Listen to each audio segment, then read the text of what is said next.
एक कहावत है बहुत पुरानी कि पूत कपूत को क्या धन संचय और पूत सपूत को क्या धन संचय। मतलब कि अगर किसी के यहाँ कोई संतान होती है और हर किसी के पास बेटे बेटियां होती हैं, लेकिन उनके साथ लोग बेईमानी करते हैं, कहीं से भी चोरी करते हैं या कुछ भी करते हैं, मेहनत करते हैं और परेशानियां उठाते हैं बच्चों के लिए। लेकिन उनमें से अगर कोई बेटा लायक निकल जाए तो फिर वो बेटा पूरी संपदा को बढ़ाता है, और फिर अगर कोई बेटा नालायक निकल जाए तो पूरी संपत्ति बनी बनाई को खाक में मिला देता है।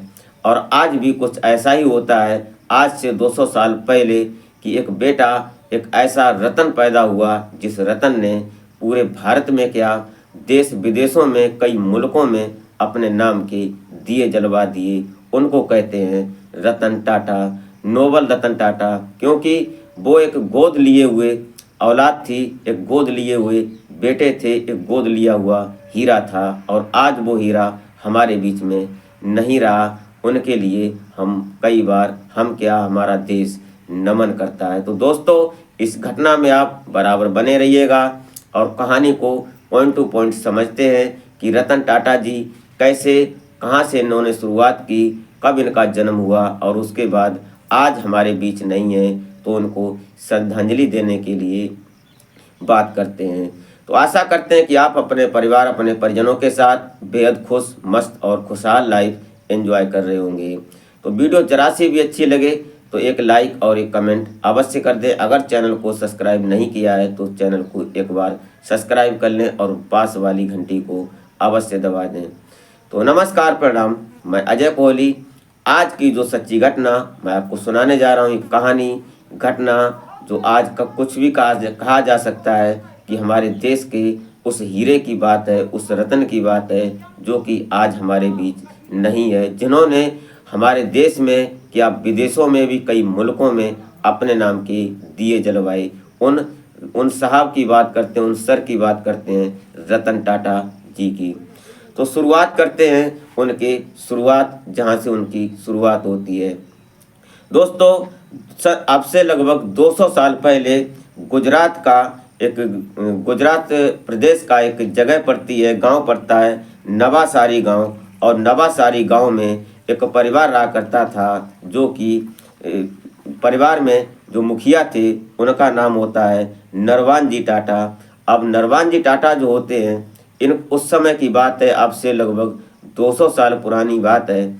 जब ये वहाँ होते हैं तो इनकी शादी होती है और शादी होने के बाद शादी हो जाती है 1822 में। 1822 में जब शादी होती है उसके बाद इनका एक बेटा होता है, और उस बेटे को लेकर ये अपने माता पिता से बोलते हैं कि मैं अब यहाँ रहकर कुछ नहीं कर सकता, मुझे बाहर जाना चाहिए और मैं बड़े शहर में जाकर कुछ और करते हैं।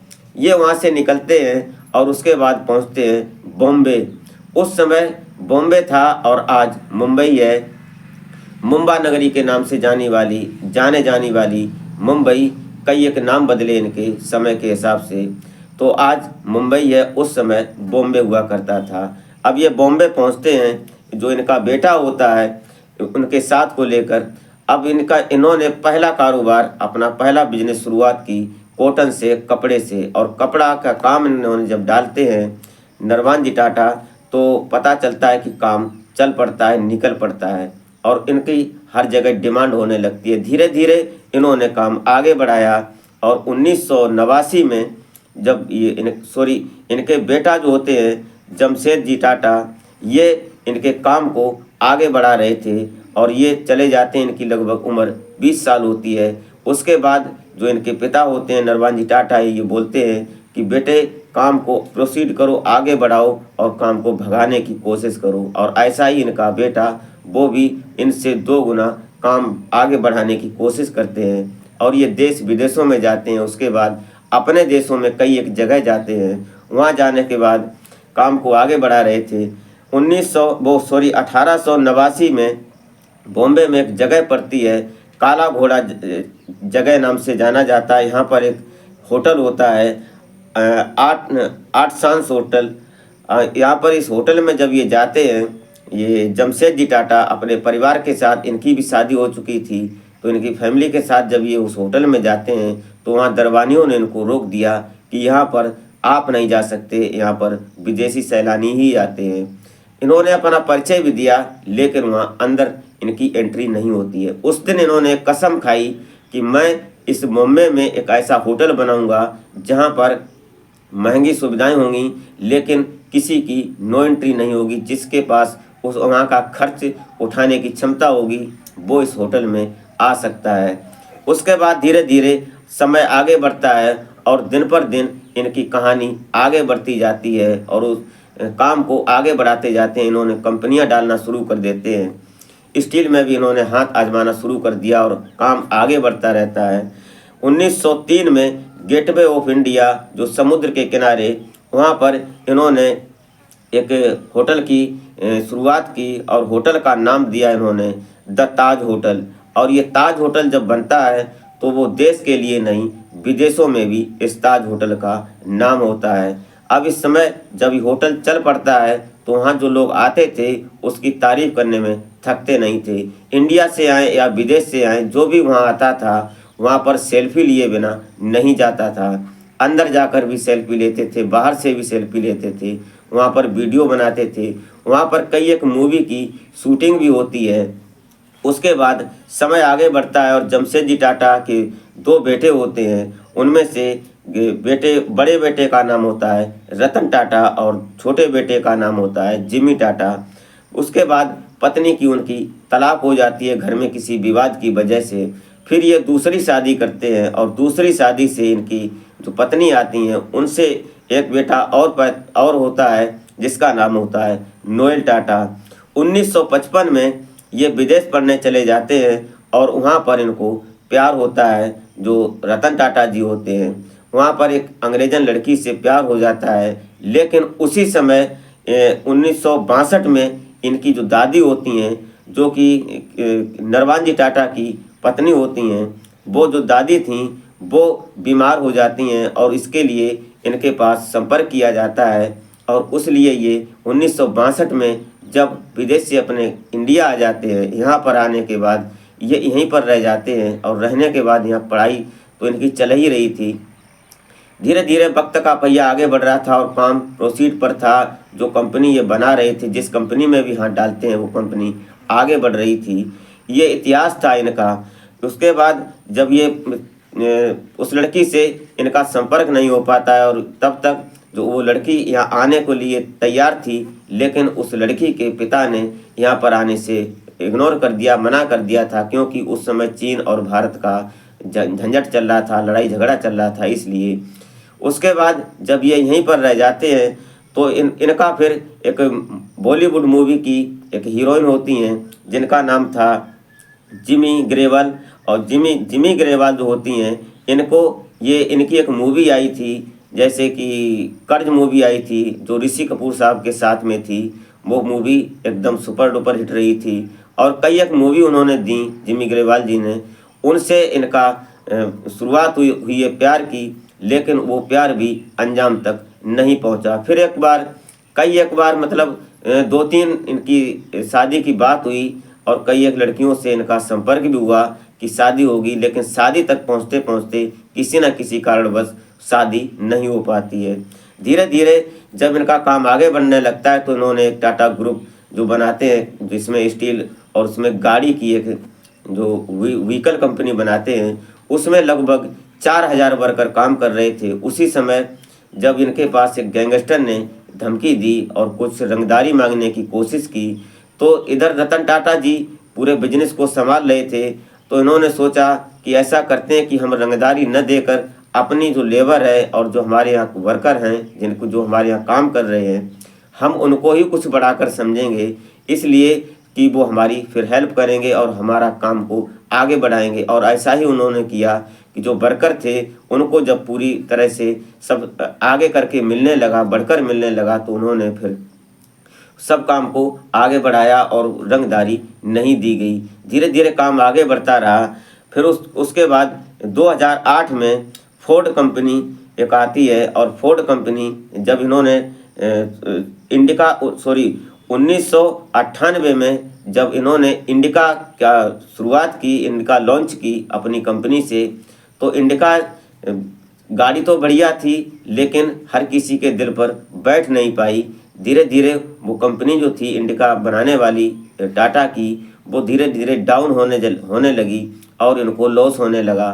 धीरे धीरे जब ये बात आगे बढ़ती गई तो इन्होंने सोचा कि किसी विदेशी कंपनी से हाथ मिलाया जाए और इस कंपनी को और नए तरीके से शुरुआत की जाए। तो इन्होंने विदेश की कंपनी थी विलफोर्ड्स, जो फोर्ड कंपनी के नाम से जानी जाती है आज भी।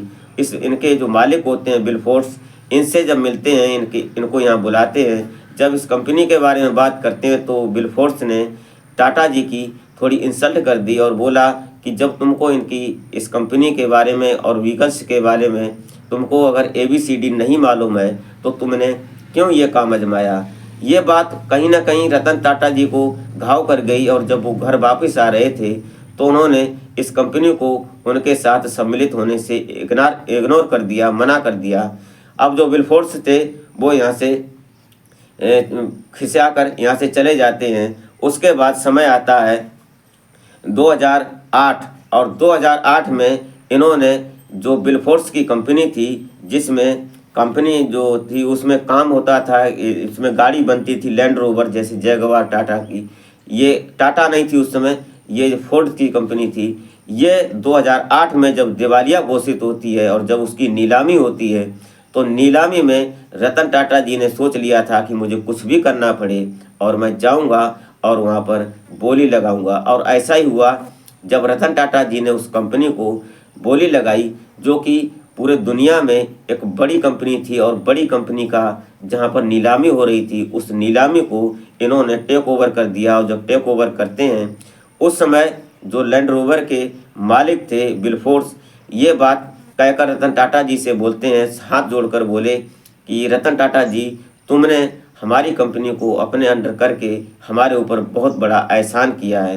तो यहाँ पर रतन टाटा जी उनको याद दिलवाते हैं उस समय की कि जब हमारी कंपनी इंडिका डाउन चल रही थी तो आपने हमसे बोला था कि हम तुम पर एहसान करने आए हैं तुम्हारी कंपनी में अपनी सम्मिलित होने की वजह से। लेकिन आज इन्होंने ये इस बात को जब उनके जवाब देते हैं तो जो फोर्स होते हैं, क्या नाम, विलफोर्ड्स होते हैं, ये उस समय को याद करते हैं। लेकिन फिर भी ये कंपनी इंडिया के नाम और हमारे भारत के नाम और हमारे रतन टाटा जी के नाम हो जाती है, जो कि आज वो कंपनी प्रोसीड पर है और काम आगे बढ़ा रही है। जिनकी कंपनी का ब्रांड बनता है लैंड रोवर और जैगवार, जो कि बड़े बड़े मोटे लोग होते हैं जिनको अमीरजादों में कहा जाता है, वो इन गाड़ियों को खरीद सकते हैं, इनकी कीमत इतनी होती है। उसके बाद इनके ऊपर परेशानियों का भी समय गुजरा। हमला होता है, जो विदेशी आते हैं, आतंकी आते हैं और उन्होंने इंडिया गेटवे ऑफ इंडिया से एंट्री करके, और जब ताज होटल में हमला बोला जाता है उस समय ये जो अजमल कसाब होता है वो सबकी नज़र में था और सोशल मीडिया के माध्यम से, प्रिंटिंग मीडिया के माध्यम से ये सभी लोग जानते हैं, टीवी के माध्यम से, कि उस समय क्या हुआ था। उस समय भी रतन टाटा जी की कहानी एक अजीब रही कि जब हमला हो रहा था होटल के अंदर, उस समय ये सीधा अंदर जा रहे थे लेकिन इनके सुरक्षा गार्डों ने इनको अंदर नहीं जाने दिया, क्योंकि जो मैन थे और इनको अगर कोई परेशानी होती है तो फिर संभालेगा कौन, क्योंकि ये बिजनेसमैन कम और इंसान ज़्यादा थे। इन्होंने हर समय हमदर्द दिखाया। उस समय अजमल कसाब के केस में मुंबई में गेटवे ऑफ इंडिया पर जितने भी लोगों को परेशानियां हुई थीं, रेडी वाले हों या आसपास के काम करने वाले हों या उनके खुद के वर्कर हों या उस होटल में ठहरे हुए गेस्ट हों, वहाँ लगभग उस समय 300 गेस्ट ठहरे हुए थे जिनके बीच में अजमल कसाब का जो हमला हुआ था, उन पर भी इन्होंने हमदर्दी जताई और पूरी सहमति दी। जिनके पास जितना नुकसान हुआ, एक परिवार ऐसा था कि जिसमें उसके पति और पत्नी और बेटे की भी हालत ख़राब हो चुकी थी। हालत ख़राब क्या, वो इस दुनिया से चले गए थे। उनका एक बेटा था, आज वो टाटा ग्रुप में बहुत बड़ी पद पर है और उन सबकी पेंशन भी उसको मिलती है। इतनी मददगार थे रतन टाटा जी, उनकी तारीफ़ करने में जुमा थक जाएगी लेकिन उनकी तारीफ़ कम नहीं हो पाएगी। उसके बाद समय चलता है आगे। ये जो रतन टाटा जी होते हैं, इनका जन्म हुआ था 28 दिसंबर 2037 को और उसके बाद आज जब ये नहीं रहे हैं तो इनके ग्रुप में इनके परिवार के जो लोग मुखिया होते हैं, इन मुखियाओं में शुरुआत होती है जमशेद टाटा जी से। उसके बाद होते हैं दोराव जी टाटा, रतन टाटा और सिमी टाटा, सिमो टाटा, नवल जी टाटा, सुनी टाटा, JRD टाटा, धुनाबाई टाटा, लीह टाटा, माया टाटा, नोएल टाटा और नोएल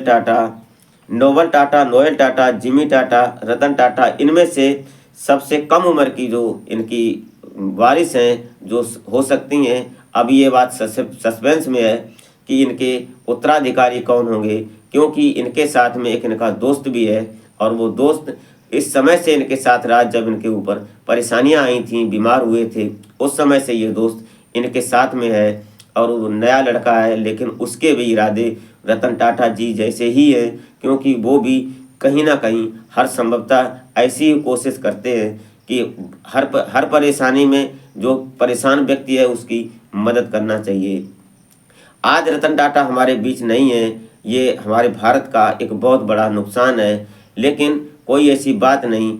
इस दुनिया का, इस प्रकृति का ये सत्य है कि आना तो हर किसी को है, लेकिन उसी समय जाने की भी तारीख तय हो जाती है। वो तारीख यहाँ पर कब हो सकती है ये पता नहीं, लेकिन प्रकृति के नियम में कुछ अलग होता है। तो दोस्तों, इस घटना में जो कहानी हमने आपको सुनाई, ये कहानी आज से 200 साल पुरानी शुरुआत होती है और उसके बाद अब जाकर आज दी एंड होती है। लेकिन उन्होंने अपने पीछे बहुत मोटी संपत्ति छोड़ी है और उस संपत्ति का वारिस कौन होगा, उनमें से सबसे कम उम्र की जो महिला बेटी है वो है माया टाटा। अब इनमें से इनके भाई भी हैं, वो भी बुजुर्ग हैं, बिल्कुल उनका भी समय खराब ही चल रहा है, शायद वो भी बीमार ही चल रहे हैं जो नोएल टाटा हैं। उसके बाद नवल जी टाटा, सॉरी। अब इनमें से इनके भाई हैं, कौन इनके वारिस होंगे वो कहानी आपको आगे तक पहुंचाएंगे। बहरहाल इनकी श्रद्धांजलि में एक लाइक अवश्य कर दें और चैनल को सब्सक्राइब कर लें और अपनी राय कमेंट में अवश्य दें। तो मिलते हैं फिर नेक्स्ट वीडियो में, तब तक के लिए जय हिंद।